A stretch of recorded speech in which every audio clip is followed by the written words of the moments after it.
week, we connect on Friday at 12 p.m. Mountain Time to chat about everything around getting resource back to ourselves, source, and others, really the path to sovereignty, to freedom from the inside out, through conscious communication, through relational dynamics, through conflict resolution, right? So, speaking of a conflict, we want to acknowledge that we weren't on last week, and we weren't on because we were dealing with a trigger. We were dealing with a rupture in the relationship between myself and Summer, and we worked through it. I want to create space for you if you want to share anything about Oh, that. for me? Yeah. Well, I'm actually a bit discombobulated because I want to start with what's alive in us right now.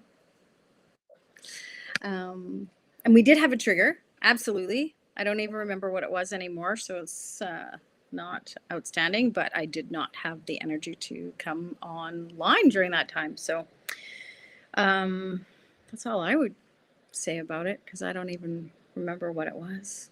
But it did happen just before Restream. Yeah. So, yeah. Yeah, and if it comes through, we're here to create real conversations to share with you what we're going through as well, and we just want to acknowledge for those that were expecting or waiting for us to come on. That was the reason, and if it comes through in our conversation today, we'll bring it up. We'll explore it as well. That's our intent as well. Is that we're working through this just as I assume you guys are working through your relationships at home. So we always like to open up with the question, what's alive in you? So what's alive in you right now, Summer?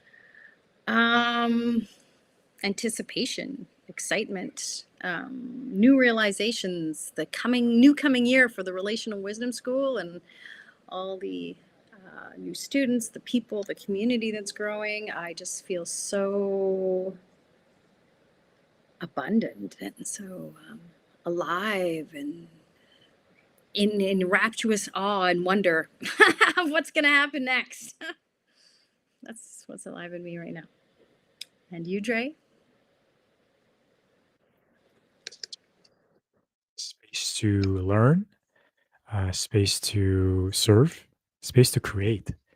Um, really meets my need for purpose, meaning, self-expression, growth. So um, the world right now to me is a magical place, and I'm feeling so grateful and appreciative and blessed and humbled by the many gifts that I'm coming across right now. So I'm just, yeah, feeling blessed. That's me. Hmm. Yeah. So today, it's August 1st, and in our Facebook group, Get Resource, we focus on a particular theme. And August 1st being new month, a new theme. And our theme that we want to dive deep with you all, and we want to encourage and invite you to comment, share your questions, your thoughts. We love to keep it engaging. We love to bring you forward on the comments. And the theme is transactional to relational. So that is our theme for the month of August, transactional to relational. And so I like to just open it up in this space for either yourself or myself feels called and compelled to kind of start it off. Okay, well, yeah, I'm excited because I think there's so many layers to this conversation. Like, what's a transaction? Obviously, it's done in business. It's what can you do for me, and what can we do in exchange? And it's usually a one-time thing. We were actually out for a walk last night, and it was very interesting. And it was a real estate open house, and noticed that everyone that was there talking and you don't usually you use your real estate to buy a house. I mean, that's the purpose of it. So it's kind of a one-time thing.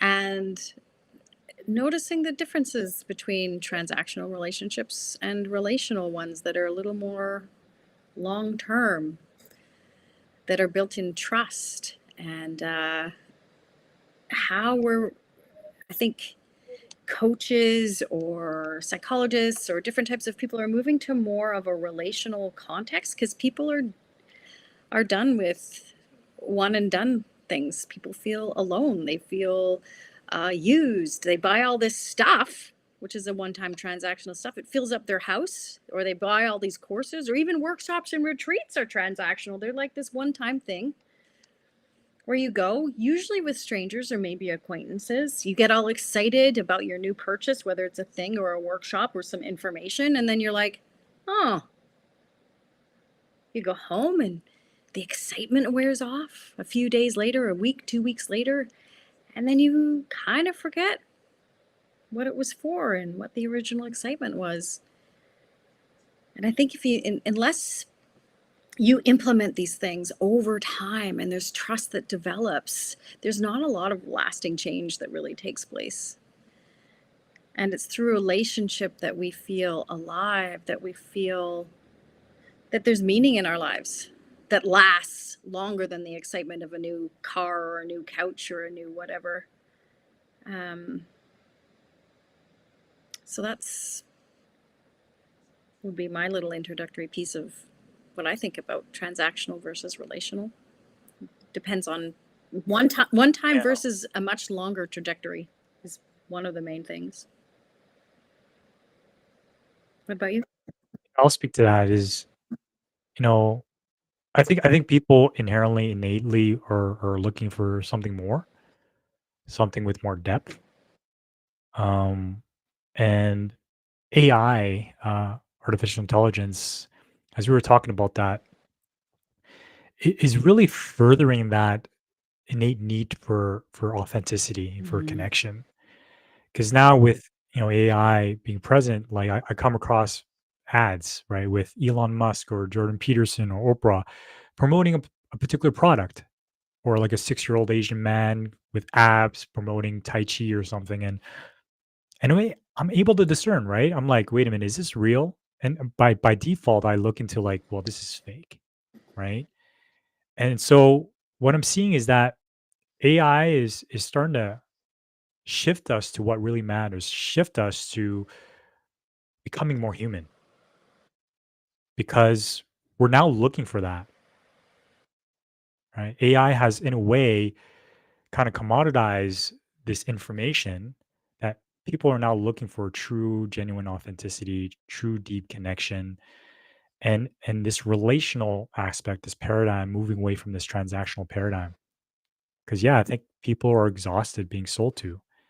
People are exhausted with the amount of noise and information that's everywhere. That on Facebook or on Instagram, everybody's selling to everybody, right? It's like inundated with ads, right?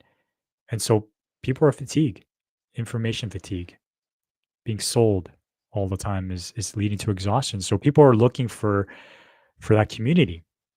And so what is that community? How can we move into a community where it's not actually transactional, but it's relational? All right. And I would like to ask you, with your experience with leading communities, leading spaces for your woman, what have you noticed that are like factors that contribute to something that feels relational more than transactional? Ooh, what are the factors? Yeah, I Yeah. think before I speak to that, I want to speak to the whole AI thing, because I've healed my relationship with AI recently. Um, and it allows us to be more human. It does all the thinking and the information. Who's going to want to buy information when you can go to AI and it can give it to you and cross reference thousands of different things in like 10 seconds? Um, it's leading us to the word that I really feel is about relational, which is embodiment. You can have all this information in your head as much as you want. Do you embody it? Do you live it?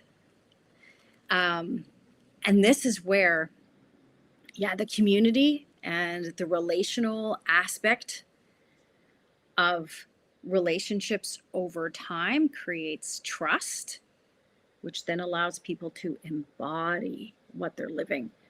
And so, what I've noticed is that in the Relational Wisdom School and the Soul Truth Academy, is that it takes about a year at least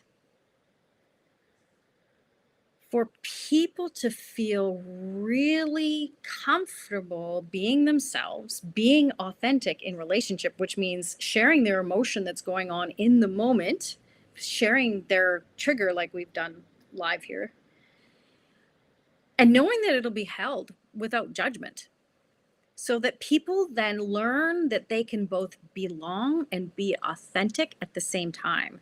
I know Gabor Mate talks about most people when they're born, it's either they're gotta belong, they gotta fit into whatever group or family or church or whatever culture that's there, which strips them away from their own inner sense of truth, their own inner sense of authenticity of their own life expression, their own uniqueness, their own soul. And so, relational for me now, especially as AI is taking over the analysis and the thinking and the doing pieces of it, is ooh, how am I in relationship to the world around me? And how can I authentically express that and have people love and appreciate me for it? And what I notice about that too is as people become more relational, they therefore become more authentic.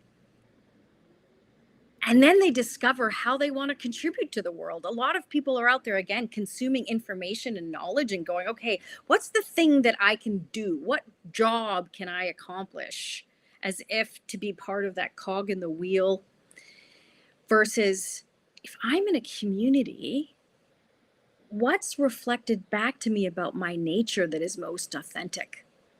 Like the Aboriginals that are born, and the babies aren't born with very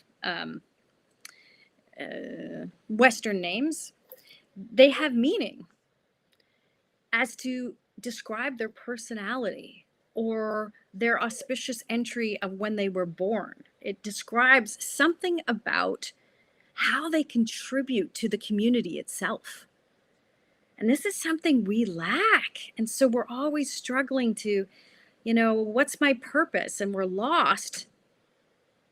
But once we belong, we don't feel as lost. We can see ourselves and how others appreciate us, and the feedback that we get consistently over time, our authentic place in the world, the way that we contribute and are part of a divine plan, a collective consciousness, and how we show up becomes evident.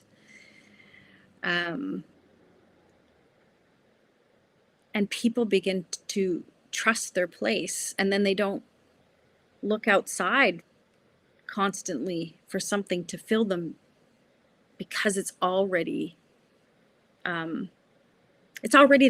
It's living. It's a living thing. They don't have to go out and buy something else to feel it. They're already feeling it and living it in a process of evolution in their community or their homes. That's what I would say. Yeah, to be in relationship, to discover like what's my relationship with you, with my environment, with myself, and this thing that like my body is this instrument of being in the world. And when I don't have to think all the time, then I can allow myself to be with my sensations, with my feelings and my emotions that lead me to my needs. And this sensation to this world existed before I had the words to describe my experience. And so when it can come back into that, then I can be with my body and begin to experience the world through me. Mm. And that's freedom. That's sovereignty.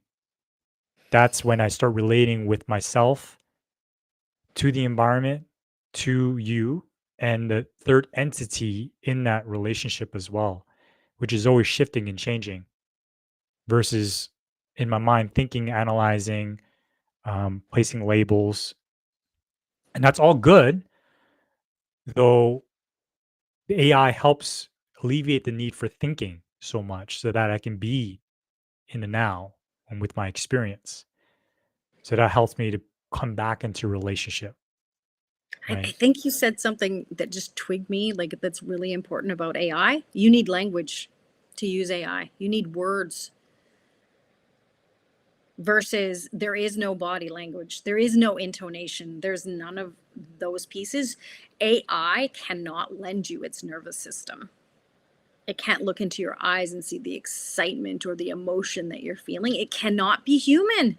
It can't. But it can do all the thinking that we've been kind of indoctrinated into from the information age. And before that, the industrial age. It was all about speed, economies of scale, and information. And now we don't have to worry about that, which means I think we go back to what people are searching for, the Aboriginal or the ancient types of cultures that lived in concert with the rest of the land. And so we've made these amazing advancements. And so we get to go back to the land and be relational, yet have this power of thinking that AI takes my information and puts it back to me in an analytic in tables and things that I would take weeks and months to produce, and then they just give it back to me. It's so amazing. So then I get to be Mhm. relational, and then I say, AI, take this relational information and analyze it for me and give me some information about what's our next steps. It's phenomenal. We get the freedom to relate and therefore increase our intelligence through I afterwards. But it's through the relational that creates the intelligence, not the other way around, which it's giving us permission to be, like you said, in sensation, in emotion, without judging and analyzing it. Oh, your sound is not working, Dre. All of a sudden it cut out. How about now? Oh, yeah, you just kind of came in there. Do you say Okay. something else? Yeah. Yeah, I was just gonna say, to be in my soul, to allow my soul to be expressed outwards, right? Um, so bringing it back to down to the ground, um, for people to look at transactional to relational, uh, let's look at relationships, right? And I want to speak about the cultural paradigm that's steeped in survival, right? Steeped in the rat race, steeped in trying to survive and pay the bills. When I'm in this paradigm, then my relationships are transactional. Mm. I'm looking to get something, and then I'm always looking to get, right? And I see this bleed into the modern dating scene of like looking at this person and asking, what can this person do for me? Versus what can I give to this relationship? And if I were to look at it in terms of um, initiations and rites of passage, where certain identities of myself outgrow. For example, I come into a young adult stage in my adolescence, and it's about me, my needs, right? It's my ego, and I'm looking to create that identity. Though I can also label it as me being my boyhood, right? If I was a boy, then my parents would take care of my needs, right? I would take from my parents food, shelter, love. I wouldn't have the capacity to give anything else. And through rites of passage, it's supposed to, in a way, evolve me into manhood where now I'm in a state of creating, producing, and what can I give to the community through my production, through my abundance. And that's what it defines and separates one facet, one vector is a man from a boy is how much he can give, right? Mm. Yeah. So looking at that, like, what do you think you can say to people right now that are just like in that survival? Like, how do you really go from being transactional to relational? Oh, you cut out again. Can't hear you. Can't hear you. Okay. Oh, yeah. I don't know. Your sound's cutting in there a little bit there. Your question was, how do you go from being transactional back to relational? Yeah, the chicken or the egg thing. Because once you're in survival, and I think it's because we're transactional that we're in survival. Yet once you're in survival mode, yeah, it's where can I get my food? Where can I get the next thing? Versus when we're relational, there's a context over time that we don't, everyone gives their resources in our homes right now. We're all very insular and isolated, and so we have to get everything for ourselves. We think very much for ourselves versus, geez, why do we all have Wi-Fi in our houses? Why can't we just have it as a block, and then we all save money and we all have information? So thinking in terms of community slowly over time. But again, this requires trust. A lot of people have these very romantic ideas of what community is all about, and then they go and they realize, oh, I get triggered, and um, there is a real lure to transactionalism when we've been injured or traumatized by community and we don't understand what triggers are or how to heal ourselves through them. So I think it's small steps. It's like, oh, how do I observe other people and what they're doing? Um, it's the monetary system too that makes it transactional and inequitable too, because we're always worried about how much money we have in ourselves and how much we can get versus how do I take care of a whole thing that also takes care of me. So I think it's steps to belief, relating to people that feel more authentic, that nourish oneself from the inside out so that their nervous systems are calmer, so that they're not feeling in survival mode so much. And when they do, they see better, clearer answers, then maybe they get a slightly better job, or one that does put family first versus requiring that they work overtime every week and every Friday. It's small advancements. It's not like we're gonna, well, having said that, I think some big shifts are on their way and can be happening pretty quickly for people when they take the leap. And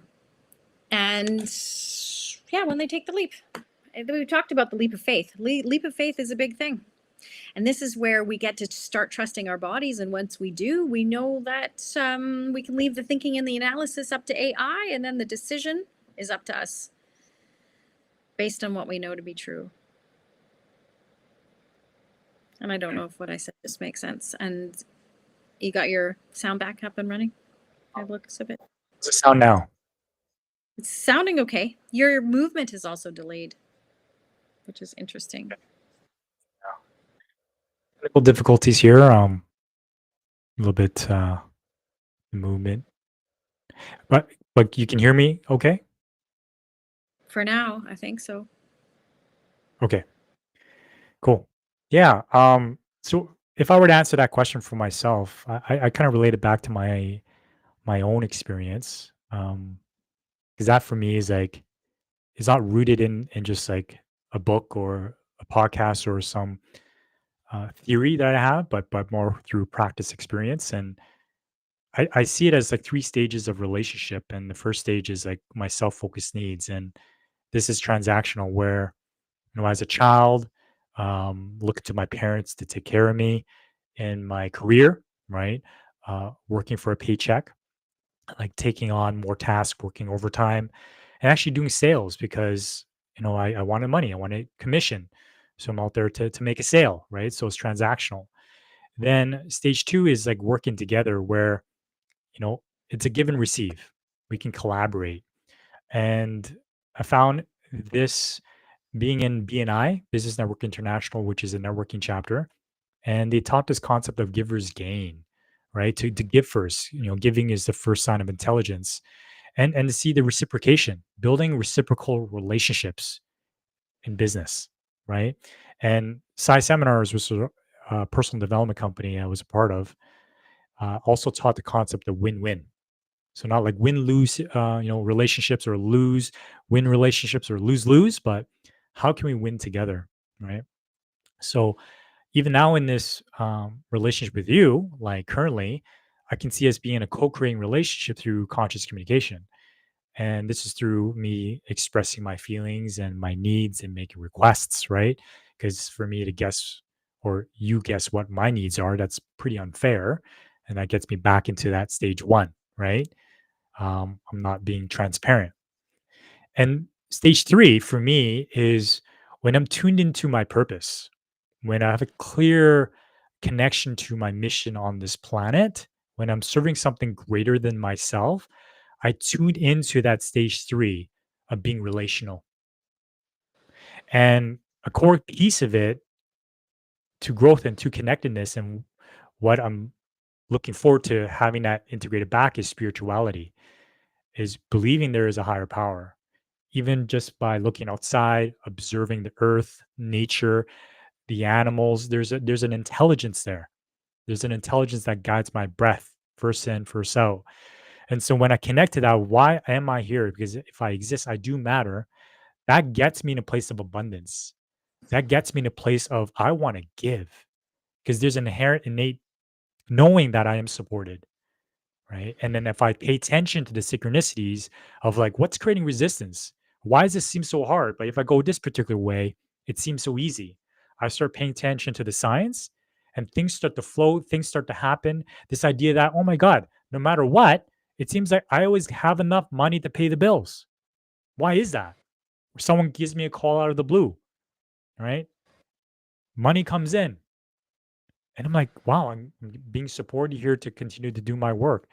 And so that's how I see it for myself is like how I move from being transactional relational is noticing what stage am I at, right? And then at least I can move myself to a place of if I was stage one surviving, how can I be with people where we got each other's back, right? It could be a win-win relationship.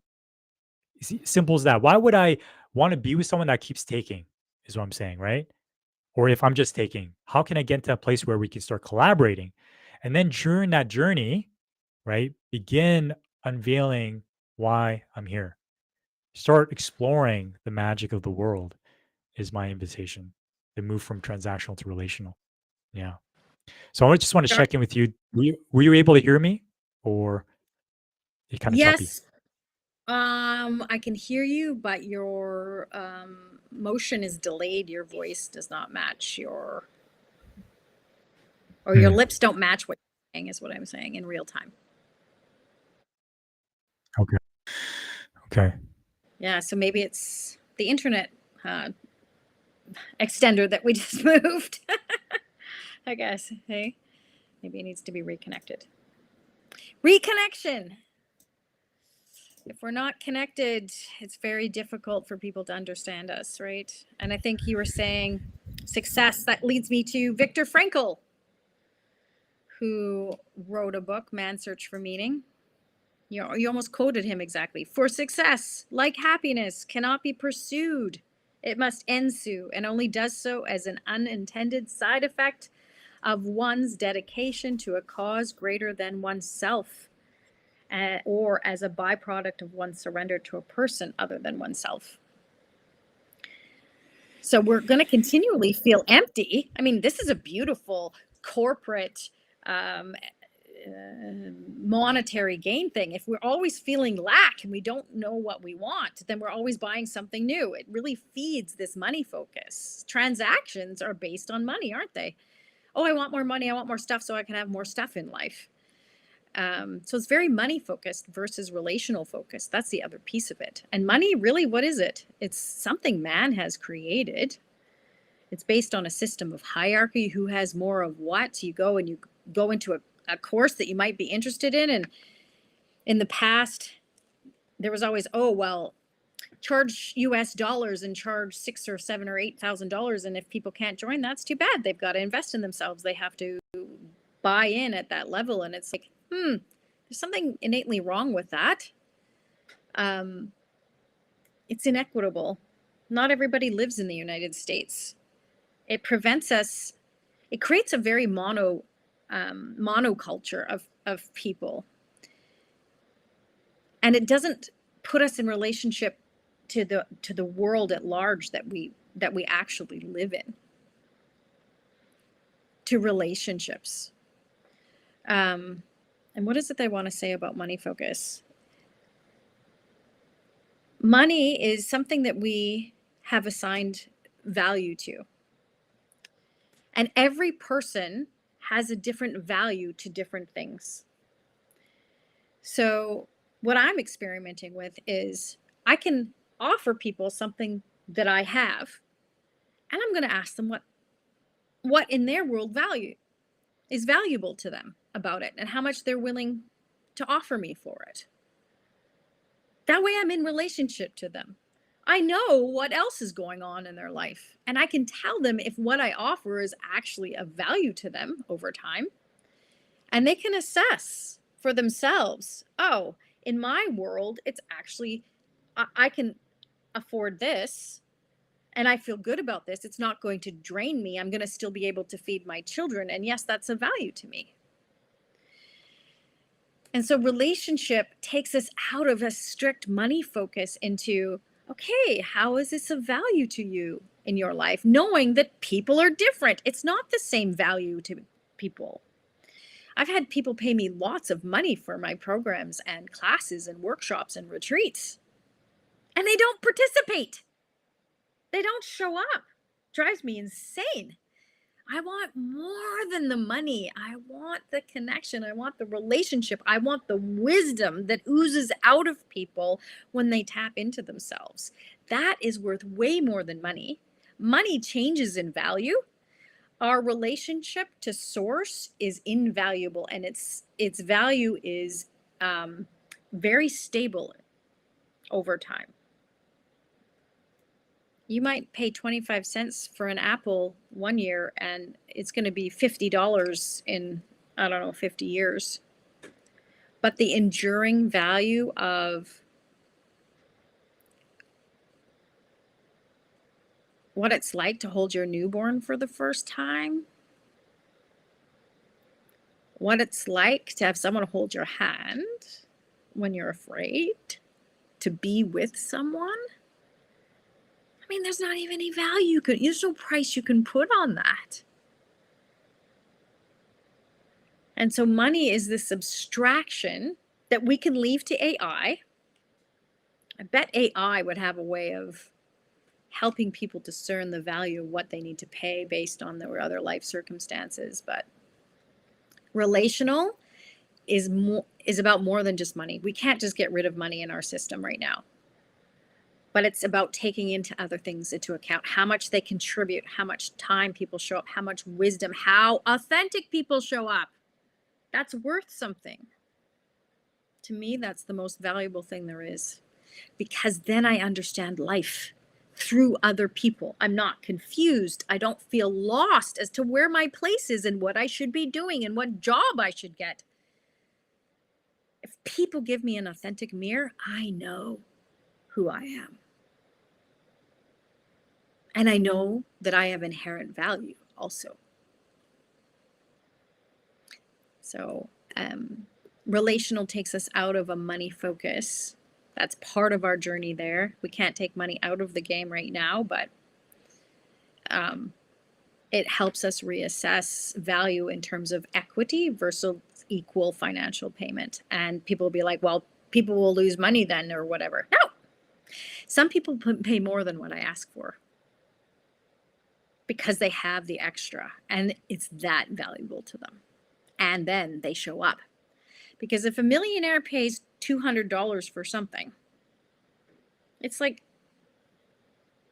nothing to them, versus someone who doesn't have $200 and they pay, it's worth it to them. So the value and the money paid is not the same thing. And until we can recognize that, we're going to be stuck in a sense of meaningless accumulation of goods versus relational contexts.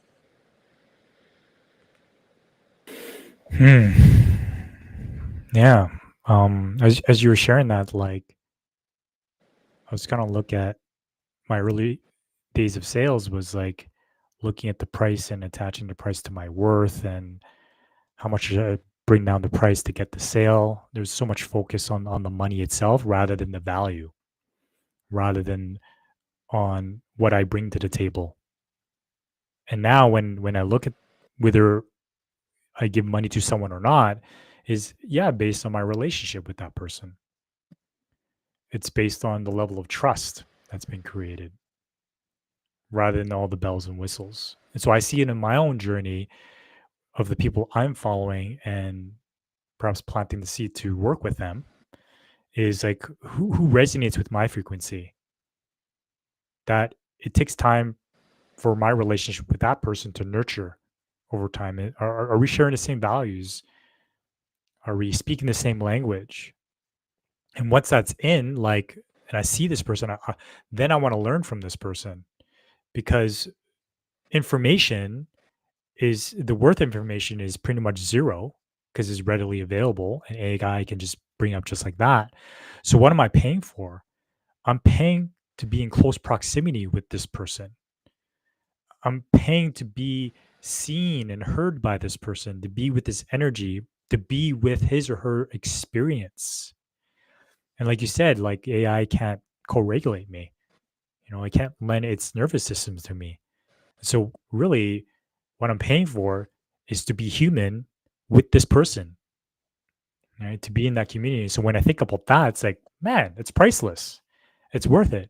And when I can be given the opportunity to choose a price that resonates with where I'm at, with my financial situation, then man, like it allows it allows me to take part in this system, take part in this relational dynamic.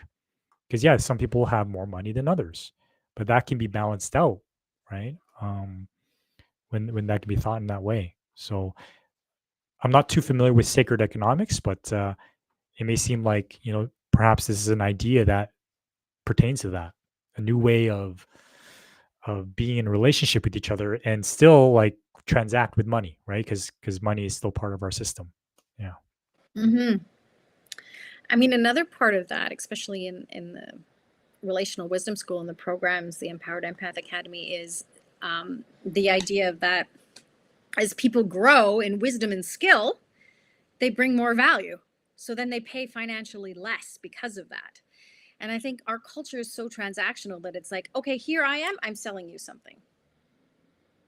And it's very rarely, okay, what do you have in return? There's the idea of barter. We used to barter one thing for another thing. And at retreats, usually, for example, there's one teacher and everybody listens to that guru or that teacher.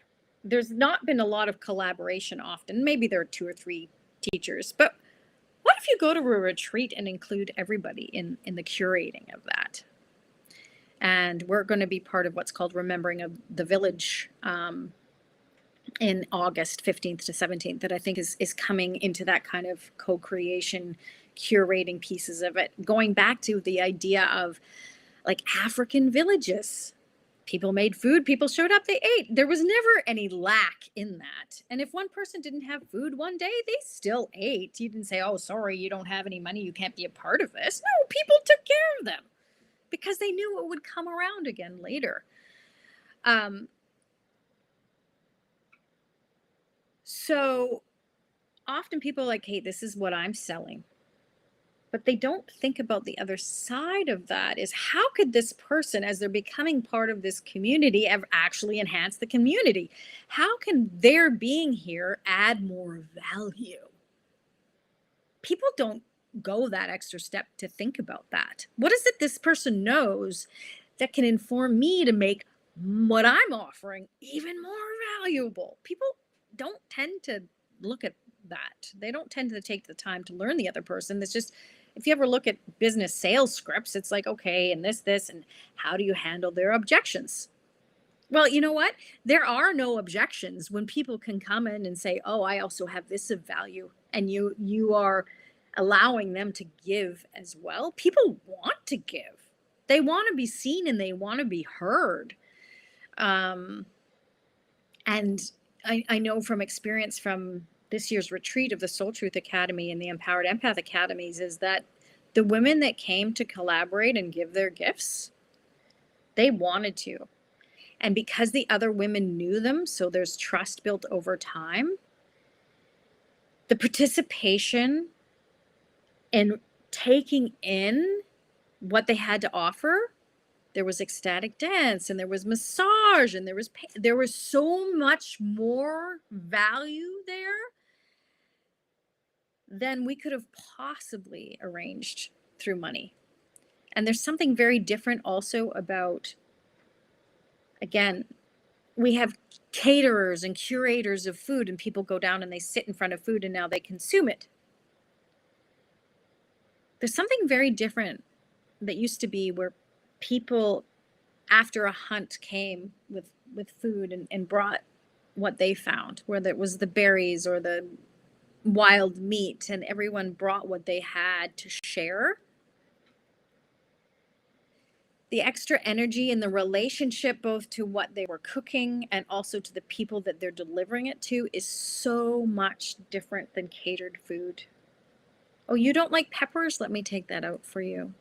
There's this essence of love, of reciprocity that goes into things. And of course, this also means that communities are smaller. You can't know 10,000 people. How many followers do people need? Do people need to take over the world? Or can we operate? And I remember what book it's in, but they say about 150 people in your proximity, like tribes, 150 people is about where people feel they're actually in relationship to other people, where they know them, versus, oh, this is transactional. I'm just going to sell to 10,000 people, even though I don't really know who they are. So the other question becomes like, how much do we think we need? Do we need to leave a legacy of $2 million on planet Earth when 100 years from now it's only going to be worth $2,000? Like, the value we leave monetarily here does not equate to the same value 100 years from now. But the legacy of community and evolution and the changing of generational violence or patterns, now there's a valuable legacy to leave that's relational. So I don't know what the answer to the whole question is of what's the difference between transactional and relational, and it interweaves, but like you said, it is in dedication to something greater than myself and getting something monetarily once. I know that for sure. Curious where you're at now. It looks like you're glazing over, or you're that, or you're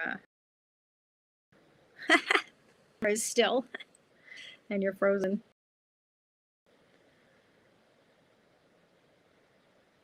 Yeah, I'm having some internet issues. The voice and visuals All don't line landing up for for me right you. now, so it's hard for me to track. But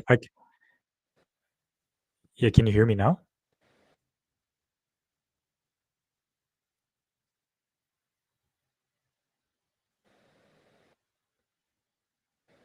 No? Oh, All right. Yeah, acknowledging some technical difficulties at the moment. It no. happens. Yeah. Mm-mm. Can you hear me Forgot now? that. Yeah. Yeah. Yeah. So when you mentioned that book there, I believe the book is called Yep. Ubuntu, right? Mm-hmm. Okay. With the communities is 250. Yeah. Yeah. So, tying it back, transactional to relational, I like just the name, the paradigm of unsustainable growth and and consumption and greed, which leads to economies of scale, which leads to why there's sales scripts, right? It's to maximize income, is to create systems to maximize exchange and transactions. It's business, it's capitalism, right? And that's a whole Mm-hmm. separate topic. Though I love how you kind of came back to like, how much do I really need?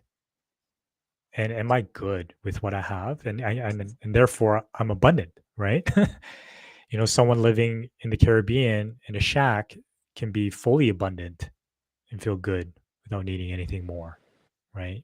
When that person's being fulfilled in many different ways, such as good health, good people, good relating, right? Um, and so, what are we slaving ourselves for? What are we working ourselves for? Like, where my worth is attached to my work? Am I keep moving the goalposts, so to speak? So, yeah, I just want to name that paradigm is first recognizing that I am in a cultural paradigm that is steeped in survival, steeped in consumption, and first to recognize that. And then the question is, do I want to continue down that route? And it really is the path from transactional to relational is freedom. It boils down to freedom. Do I want to free myself from the rat race? Yeah. Yeah. Yeah, I appreciate you linking that to the actual term unsustainable growth. You know what that reminds me of? Cancer. Just keeps growing. Um, things aren't meant to do that. We are meant to find a place that we belong, um, and to deepen it, not widen it and get bigger, but to deepen our relationships, not have more of them, is what I'm thinking. Yeah. Yeah, yeah. Even in BNI is like, do I want a network that's a mile wide and an inch deep, right? And that is a reflection of transactional relationships. Is I'm networking. The whole reason I'm networking is to create business, but then there's a lack of depth because I'm looking to see who here can help me make money. If I'm talking to someone that's like not in the same power team, in the same like sphere of like we work well together because we're in the same industry, so to speak, like a electrician and a carpenter or a home inspector and a realtor, right? It's like, no, I don't want to talk to you. I don't want to get to know you. So right away, like I'm judging the relationship based on a Mm-hmm. transaction. I just want to get to know you if it furthers my Mm. interest. Interesting. Versus I want to get to know you Mm-hmm. as a human being. Like I want to get connected to your soul. Let's chat about that. Yeah. Well, that does also go back to the unsustainable growth. There's only so many people that we can actually say, "Hey, I want to get to know you as a human being." There's only so many, and if it was an Ubuntu 150 people, they're like, "Well, that's not enough to make money off of. Who knows?" Um, once you're in a system that understands people's authentic needs and people live together, there are creative solutions to problems when people work together that create economies of abundance rather than needing more and more and more all the time. It's like, oh, we need less and we feel like we have more. I feel abundant because I have prayer and food and time to relax my nervous system rather than like needing more time and more money. Like this greed based unsustainable growth. Once we're in relationship, we find ways of solving those problems where we don't have to do everything ourselves.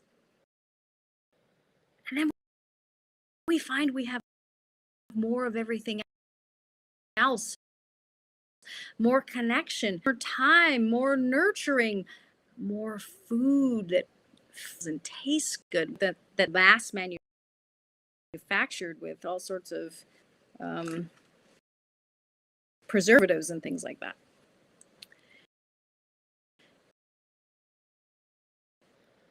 And I see that I'm time delayed as Yeah. well, so we're gonna have to So look that's into our theme. our internet and get that updated before our next restream. Yeah, yeah. I I'm think gonna our end we this have no early messages because today, I'm which is sure really it's a weird. struggle to So follow us. And time yeah, yeah. So I'm not sure if you're delayed. able to hear this. We're all time delayed. We're gonna end the Played. So if stream here. anyone can hear me,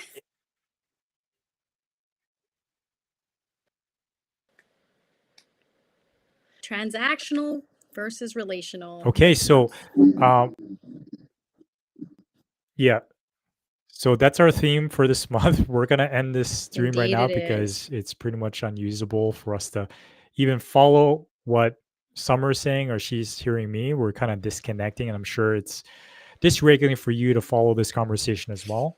But we're We'll gonna see you wrap it next up week and we'll here. see how bad We're this gonna look recording into is our and maybe internet have the situation conversation. beforehand, and we'll see you. Yeah, see you next week. Yeah, till next time. Ciao.